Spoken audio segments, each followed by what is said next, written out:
Hello and welcome to my channel. This is Historia and this is my channel Historia Lens, spelled with an E, the way history is supposed to be, or whatever. If you are new here, welcome. I'm a tech person by trade and a history person by passion.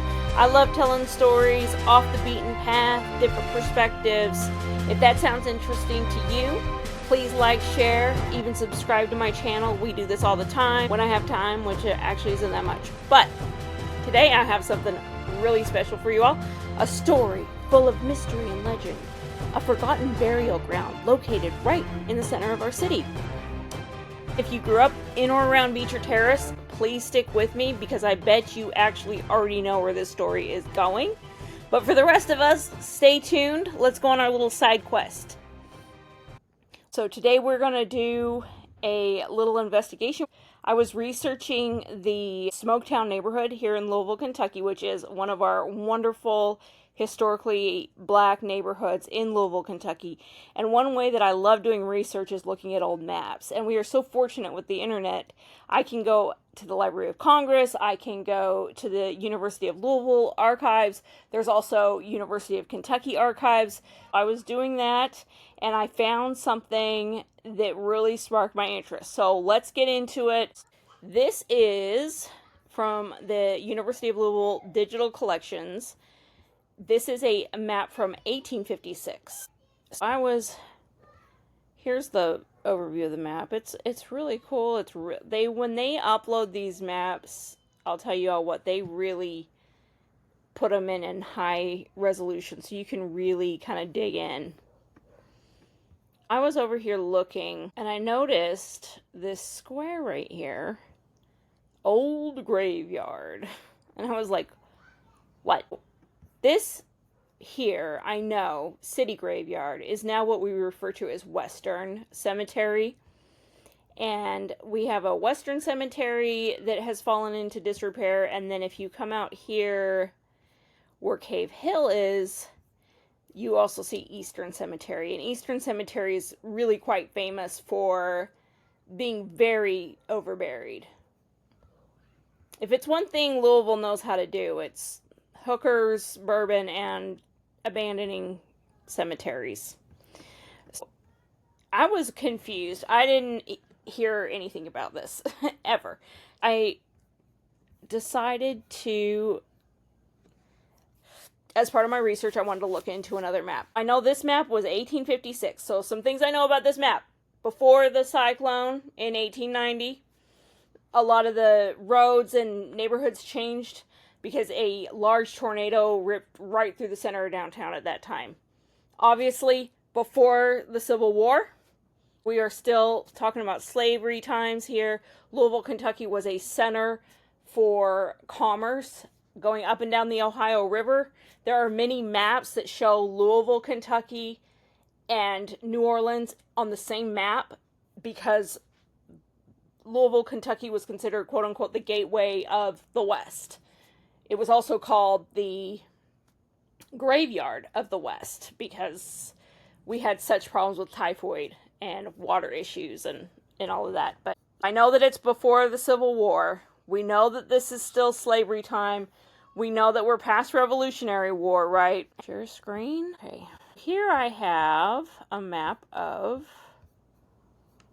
says very fragile map from 1894. This would be post cyclone is what they call it. Post large tornado that went through the downtown. And what we have here, is Baxter Square. I know this square right here. That is Western Cemetery. And then here was where that old graveyard was. And it says Baxter Square. I will show you something else that's super interesting. One thing that's great to do is to line up the maps. Of course, Louisville, Kentucky, we've had a lot of name changes for the streets over the years, but a lot of them are still very the same. Here is, this is where Western Cemetery is here, and it's not even labeled, but where it says Gravesend Drive, there's a cemetery here, and they put a street through it for some reason. And then here is Baxter Park. I know that this is where the Baxter Square is what it was called, Baxter Square. Later became Baxter Park. And then I was like, okay, well, is there a graveyard under this park? And I thought to myself, well, maybe they moved the bodies. I started looking up Baxter Park. We, in Louisville, Kentucky, we have several Frederick Olmsted parks. Frederick Olmsted is the very famous designer who really brought to life public parks and our impression and our idea of public parks in the United States. He is one of my favorite designers and really architects of all time. He designed Central Park in New York. He also designed all the gardens for the World's Fair in Chicago. If you ever get a chance to read the book called, what's it called? A Ghost in White City? I gotta look. Hold on. The Devil in White City is what it's called. It's by Eric Larson, and it's so good about the World's Fair. It has a lot of interviews with Frederick Olmsted, and then it has H.H. Holmes, who was, a lot of people say, America's first serial killer. I kind of disagree with that, but he was a very prolific serial killer. I don't know. He was a real sick dude. He was the guy that built that whole house of horrors, where there were all these mazes and stuff, and he would watch people try to walk through it, and he would suffocate them, and he was a terrible, terrible human being. But the reason that he was able to get away with so many crimes is because it was during the World's Fair. I digress. Let's get back to the map. Okay, so I looked up Baxter Square, and I thought to myself, well, is this a cemetery? This is the National Park Service website for Baxter Square. It is a Frederick Olmsted park. I don't think he designed it. Maybe he started to design it. I think he may have passed away before it was finally finalized. But actually, Baxter Square and Baxter Park is considered Louisville's first city park.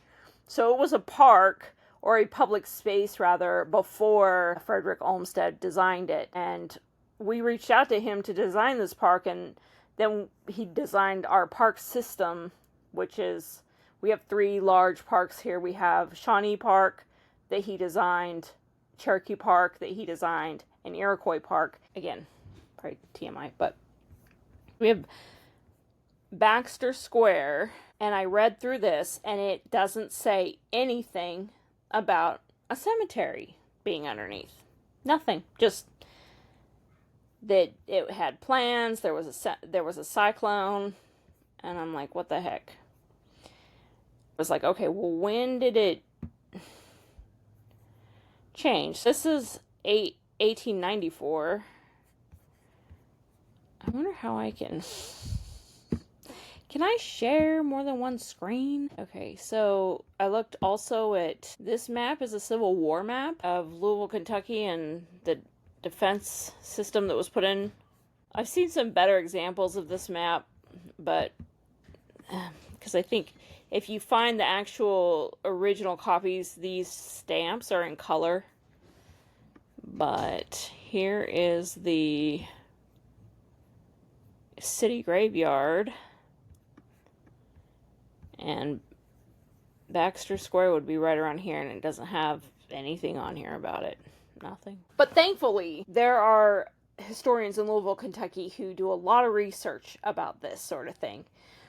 And I was able to actually find, after a lot of digging, an article that it didn't even come out that long ago, really. This author, Kevin Gibson, wrote a book about Louisville, Kentucky, and the history of Louisville, Kentucky, like very, very old history, back in the beginning.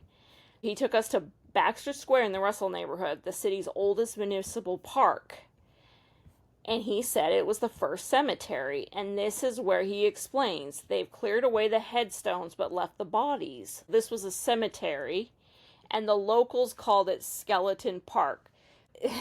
If you grew up in Russell or Beecher Terrace and your family referred to Baxter Park as Skeleton Park, please comment, because I am so interested in talking to you or your family about that. There was Baxter Square, and then you can still see where the fence was broken off, and I will show you actually a photo of that real quick in a minute. But because of the cyclone, some historians put the cyclone as the connection of why we had Frederick Olmsted come in and design our park systems. Another thing that people really don't realize a lot about Louisville is that we were actually a really big, prominent city until about the 20s and 30s. That's another reason why. I mean, we weren't New York, but we certainly were not as small. I mean, especially when everything was river traffic. Let me switch my share here over to, I have some photos that I thought were cool. This is Baxter Square. And if you look, you can see the tornado. Actually, the image behind me that I have for my green screen, that is actually also an image of Baxter Square. But you can't see it very well. I thought it was really cool that we have, like, just a park. There's a regular city park. Oh, yeah, I'll show you that real quick.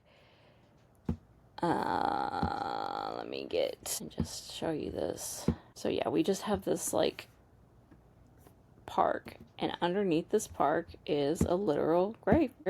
And this is what Beecher Terrace looks like now. They had put in housing developments here. They put in housing projects here, and they've leveled them, and they started putting in mixed-use housing. It looks really different over there. This is the old Beecher Terrace. I think some of these buildings might still exist, but this is from back in 2018. Again, this is 2020. Breonna Taylor. Baxter Square Park was designated as a blacks-only park during the Jim Crow era in Louisville. So basically, I don't know, what is that? Oh my gosh, I guess it's somebody's, it's a wig or something. Oh my gosh, it scared me. I know it's an important, alright, well, anyway, there's just a little park right here on a grave. Come in. Alright, I'm going to go over now and get just a little bit of footage of the actual park itself. We'll go ahead and check out Western Cemetery just so you can see what it's like. And at the end of this video, I'm going to leave a little teaser for my next project, or actually the project that I was working on to make this project, which is about Smoketown. Again, one of our great historically black African-American, oh my, I'm having problems. Historically black African-American neighborhoods in Louisville, Kentucky. With all the BS happening right now with those people that are like wanting to build all these whites-only communities, and all this discourse online happening right now about how, like, oh, well, black people have their own communities, why can't white? It's like, well, they're historically black neighborhoods. That doesn't mean you can't go to them or even live in them. And then the argument always turns into like, well, we wouldn't be welcome there. And it's like, well, there's a lot of, I mean, if you want to go to a neighborhood where African Americans are not welcome, there are really a lot of them. You don't have to build like a special neighborhood, but whatever. They can do whatever they want. I don't care. I just thought it would be nice just to show how resilient and wonderful these communities are, because not only are they historic and amazing, but they have survived under the threat of urban renewal, redlining, everything else that happens. And of course, in the case of like some places like Tulsa, like they were literally burned to the ground. We have some neighborhoods here which, even though they've experienced a lot of redlining and experienced a lot of urban renewal and had a lot of issues and de-investment and uninvestment and all the things that happen to poor neighborhoods, they've really managed to pull through. They've kept their communities together. They've really done a lot of work recently to reinvigorate their neighborhoods. And especially Russell, which is where this Baxter Park is, they really could be a poster child from the outside looking in. Now, if you work on that project, you may not agree with me at all on that one, but from the outside looking in, they really have done so much, and they really are a poster child for investing in their community in such a way that it does not disenfranchise members of their community, which is not really an easy thing to do. And again, if you work on that project, you may have a totally different perspective, but from the outside, they have really just done so much investment in that neighborhood, and you can tell that the neighborhood, they really have so much pride in their community.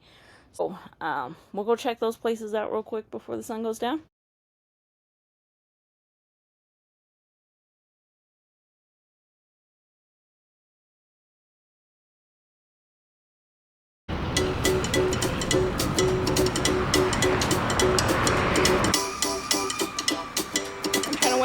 I mean, I could go back and get my noise canceling. Hello. But I kind of don't want to, because that's going to be a whole other thing. Hello, this is Historia. Welcome to my channel, Historia Lens. And today I am standing out front of the building. Am I recording? Okay.